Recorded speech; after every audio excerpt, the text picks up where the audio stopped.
con las transformaciones educativas durante la década infame. Una característica particular de este periodo es justamente la ruptura con el del anterior, es decir, con el gobierno de los radicales. Si nos ponemos a pensar, lo que había primado era la escuela activa, es decir, darle una predominancia al alumno que descubra el conocimiento, que autogestione sus saberes, que busque qué aprender, y el docente en las diferentes experiencias que hemos analizado era un acompañante, un guía, alguien que podía ayudarlo a cumplir con los objetivos que el estudiante se planteaba. Todo ello y esa individualización del estudiante, por lo tanto la creación de una persona completamente nueva y así entonces dejar atrás esa homogeneidad, se rompió. Más bien tendremos un retroceso. Pero igualmente no podemos mencionar que existió la convivencia de los discursos. Es decir, si bien volverá al tradicionalismo durante esta época y se impartirá en gran parte de las escuelas primarias, no podemos dejar atrás que en realidad van a seguir existiendo algunas escuelas donde se iba a practicar la escuela nueva. Por ejemplo, la de las distintas pedagogas que nosotros hemos analizado, donde muchas de ellas continuaron con sus prácticas, obviamente escapando y ocultando estas propuestas a las entidades nacionales. Lo que sí vamos a encontrar va a ser que desde el gobierno nacional, de los distintos gobiernos, se va a dar el antilaicismo, es decir, esta idea, esta práctica, donde la escuela estaba reservada, ¿no?, al conocimiento técnico, objetivo, sin religión, queda atrás. Más bien vamos a encontrar que las diferentes gestiones encontraron en la religión como la educación de la espiritualidad, la educación del alma. Y ello va a hacer que se filtre en todas las escuelas públicas la religión, es decir, el catolicismo en las aulas, la catequesis. Y vamos a encontrar nuevas prácticas o más bien resignificación de las viejas prácticas del tradicionalismo, pero sí nuevas responsabilidades o nuevas actividades las cuales la escuela asumió debido a la crisis económica social que se venía viviendo en ese periodo y con el comienzo de la Gran Depresión. Con el golpe de Estado del general José Uriburu, así también asumió todo un gobierno militar que desde las escuelas se promovió lo que se conoció como un nacionalismo educativo, es decir, una serie de propuestas que formaran e impulsaran el nacionalismo desde los más pequeños hasta los más grandes. Es decir, nuevamente se apuntaba a la homogeneización de la sociedad, de la futura ciudadanía. Iba esto en contra de esta nueva escuela que ya estaba instaurada y en práctica desde los gobiernos radicales. Ahora ya no se privilegia el ser humano, este ser individual, este auténtico hombre. Más bien se busca la generación y replicación de un ser nacional, un ser que entienda la patria como propia, que la defienda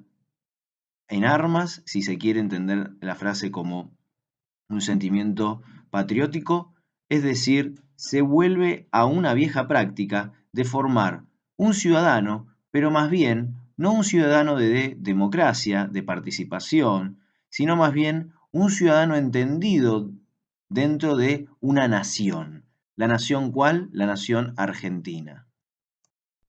Foucault lo que plantea es que este nacionalismo educativo va a plantearse desde el magiocentrismo, es decir, es el docente ahora el que ha retomado su protagonismo en el aula, ya que él debe ser el maestro de la disciplina, el maestro del constructor del nacionalismo en las escuelas. Por eso, dentro de esta mirada nacionalista de los años 30, encontramos a un maestro ordenador del aula, es decir, estableciendo ritmos, momentos, castigos, donde vuelve a explicarse y a aprender principalmente por la teoría, por lo tanto volverá al recitado, a la memorización, ni siquiera a la comprensión, más bien a la asimilación de las cosas, debido a que la idea era encontrar una idea común, es decir, homogeneizar a la sociedad, dejando atrás ideologías, no solamente promoviendo este olvido, ¿no?, que se venía dando desde que la escuela había empezado a masificar con la llegada de los inmigrantes, es decir, dejar atrás la madre patria de sus padres y adoptar a la Argentina como propia, sino más bien borrar todo tipo de ideologías políticas que podían poner en juego y que podían generar un desorden y un caos social que podía generar el conflicto y agravar la crisis. Por eso esta idea de que la espiritualidad, es decir, el catolicismo otra vez en las escuelas, es otro factor de unión y otro factor de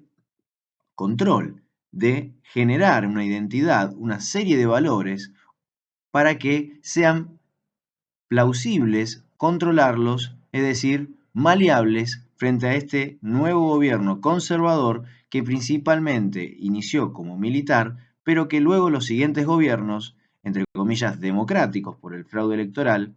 se continuaron a lo largo del periodo. Por eso, cada una de estas medidas dentro de las aulas apuntó a disciplinar, es decir, generar un cuerpo dócil en la sociedad que sea y que responda hasta ante los nuevos gobiernos conservadores y así prevenir el fantasma rojo, un fantasma que dentro de este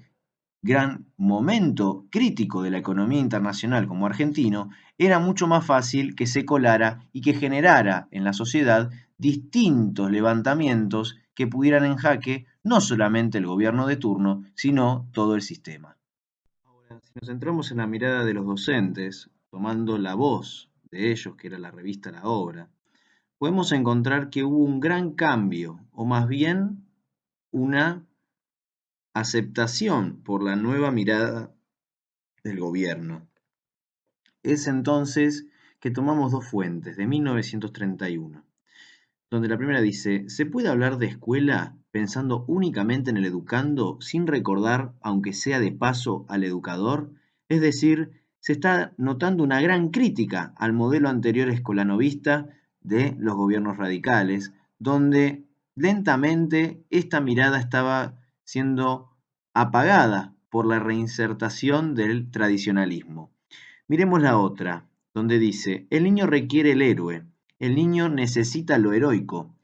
No es el heroísmo opaco, pasivo, menudo, el heroísmo cotidiano, el heroísmo doméstico de los padres, el heroísmo de ciertas resignaciones. No, él requiere el egoísmo brillante, el de la guerra. Él necesita la guerra. Su instinto combativo la reclama. Es decir, necesita un referente fuerte, un referente que lo enfrente, que le genere su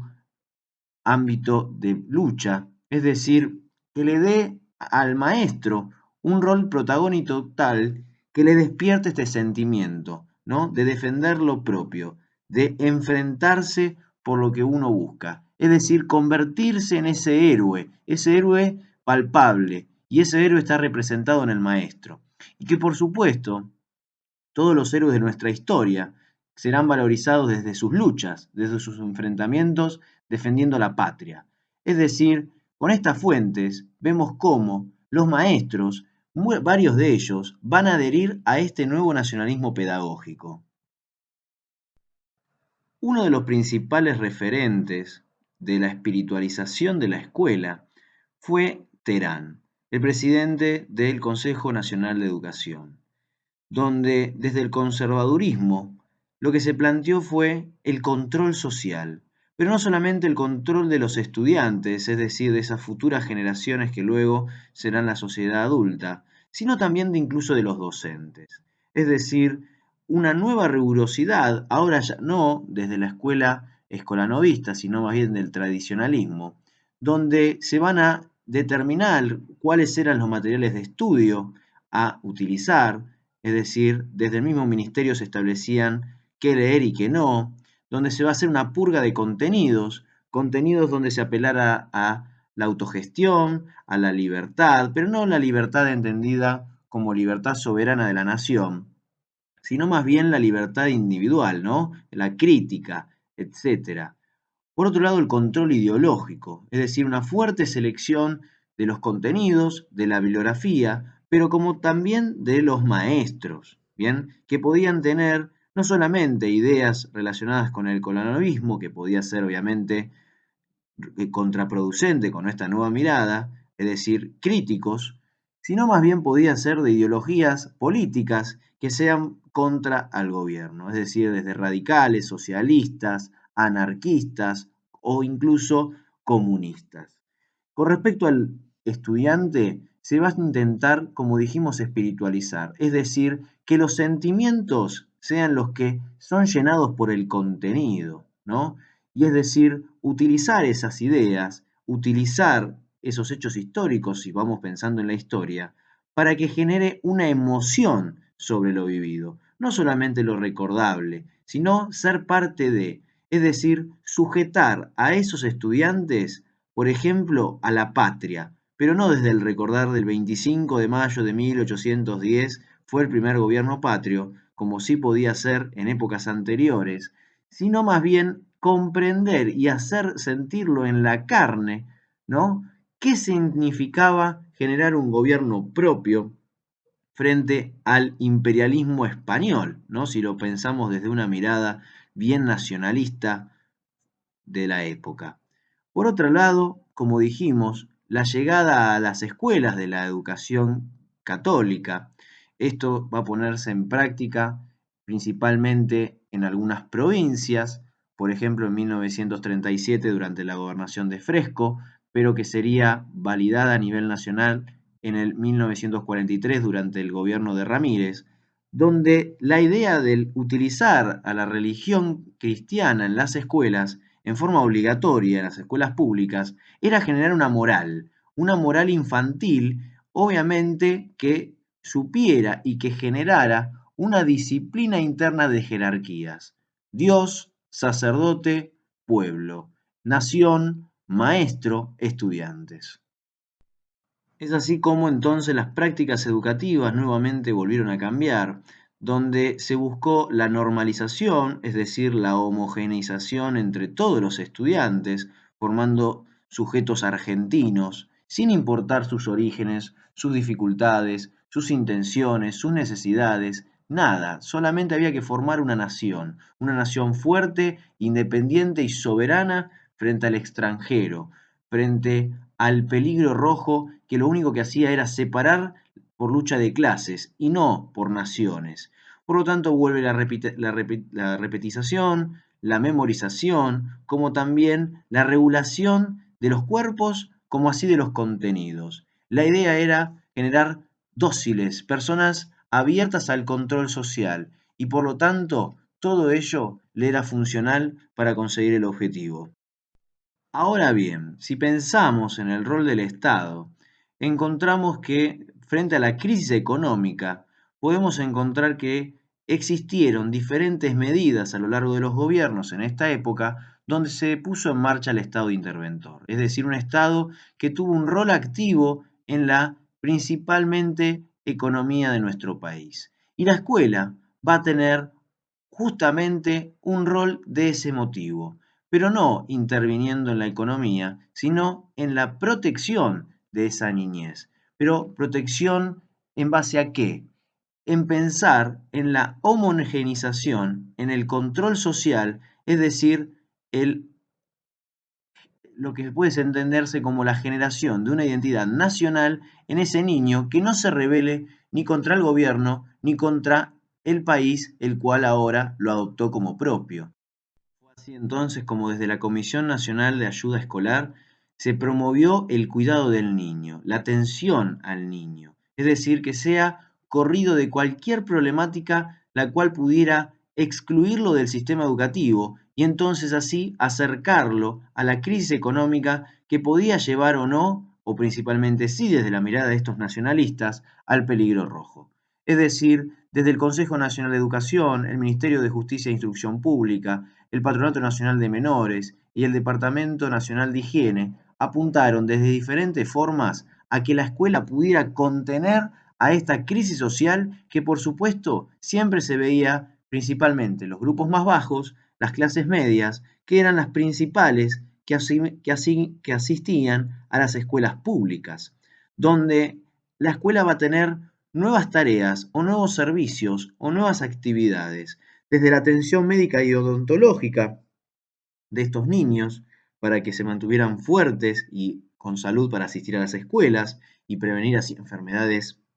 dentro de la sociedad argentina, donde se le va a dar atención alimenticia a estos jóvenes, por ejemplo, dentro de las escuelas, dando y entregando las primeras copas de leche y algunas que otras viandas. Se van a proveer de útiles escolares, ya sea desde libros, crayones, lápices de colores, lapiceras, plumas, etcétera, como también la provisión de ropas, desde lo que podían ser los necesarios para poder asistir, como puede ser el delantal blanco, pero hasta incluso donación de ropas para las familias más empobrecidas. Con respecto a las experiencias alternativas, entender las alternativas a lo propuesto por los distintos gobiernos durante la década infame, entendemos que continuaron algunas experiencias escolanovistas. Por ejemplo, la propuesta de Fossati, las escuelas de nueva era, donde se apuntaba a generar el autogobierno de los estudiantes con estos tribunales infantiles, fue, por ejemplo, desmantelado y se le prohibió la docencia a esta mujer hasta incluso su jubilación. Por otro lado, existieron otro tipo de propuestas, propuestas por las hermanas Cosettini, donde se apuntó a lo que se fue conocido como la Escuela Serena, que esta escuela apuntaba a la creación de un proyecto pedagógico donde implicaba una innovación para la época, donde los estudiantes eran considerados el centro del aprendizaje y reinaba el arte, la música y la creatividad en un contexto de serenidad y bienestar. Es decir, se apuntaba a retomar esas ideas de la escuela nueva y donde incluso estaban en contacto con la naturaleza y se generaba un aprendizaje como también se hacía por ahí desde la escuela tradicionalista de este nacionalismo pedagógico, se apuntaba a la generación de un sentimiento, del arte, ¿no? Así que vemos otras propuestas, una digamos que no pudo continuar y la otra que sí, pero que las dos eran hijas de lo que se entendía como el escolanovismo. Respecto a lo que fue la persecución y desarticulación sobre este tipo de propuestas o de ideas que eran entendidas contraproducentes para el gobierno conservador o los distintos gobiernos conservadores, como también el tradicionalismo reimpuesto en las aulas mediante el nacionalismo pedagógico. Por ejemplo, se prohibieron en todas las escuelas y lugares educativos los centros de estudiantes, donde incluso muchos de los que controlaban la educación en esa época eran anti-reforma de la universidad, es decir, de lo que había sucedido en 1918, la reforma universitaria, pero también los centros de estudiantes escolanovistas, como habían existido ya sea en las escuelas, en algunas escuelas primarias, como también secundarias o premedias o presecundarias o postprimarias, dependiendo del nombre que seguían existiendo estos canales de puente entre las diferentes áreas, se prohibieron por completo.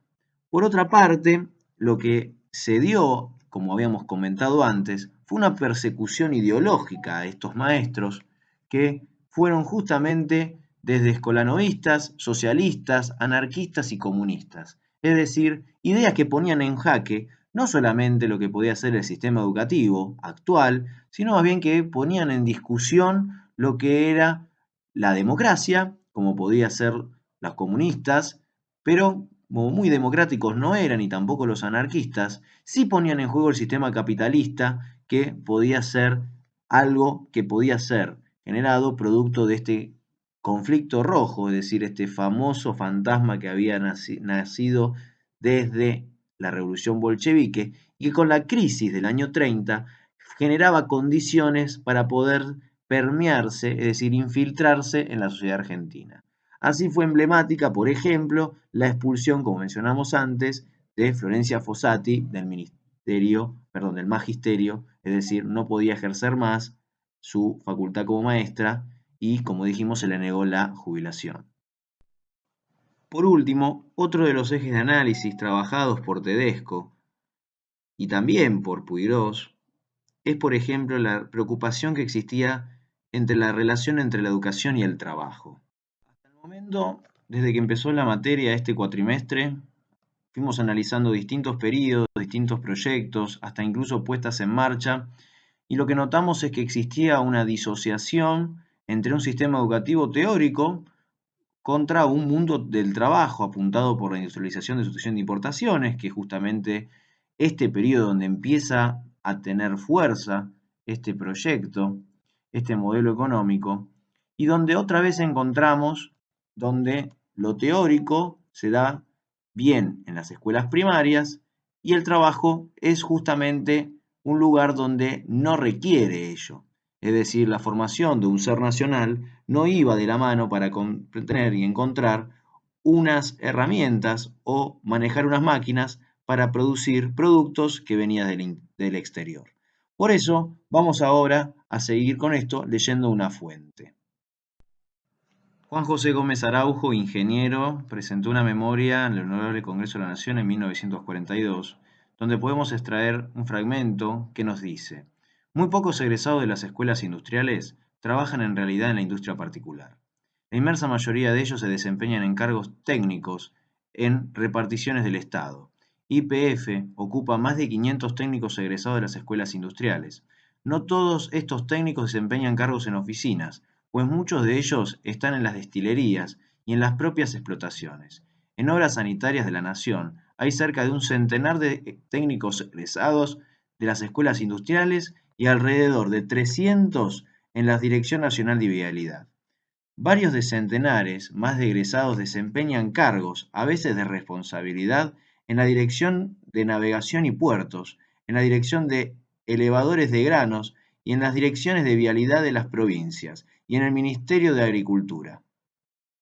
La opinión de las grandes reparticiones del Estado respecto a los resultados dados en la vida profesional por los egresados de las escuelas técnicas no es coincidente con lo que han expresado respecto de los mismos los industriales a los cuales se les consultó motivo de la encuesta ya mencionada. Por el muy contrario, algunas de esas reparticiones están tan conformes con ellos y ya puede decirse que en algunas de ellas es condición sine qua non el ser egresado de una escuela industrial para aspirar al desempeño de determinados cargos técnicos. Esto lo que podemos ver es que, si bien existía una educación técnico-profesional en aquel entonces, la gran mayoría de ellos están repartidos dentro del mismo Estado. Es decir, no hay una gran apertura a lo que es una industria privada que está en ascenso, ¿sí? Recordemos bien que en esta época, si bien existe una pequeña burguesía industrial, la cual está aprovechando este periodo de entreguerras, esta gran crisis económica que despertó el ISI,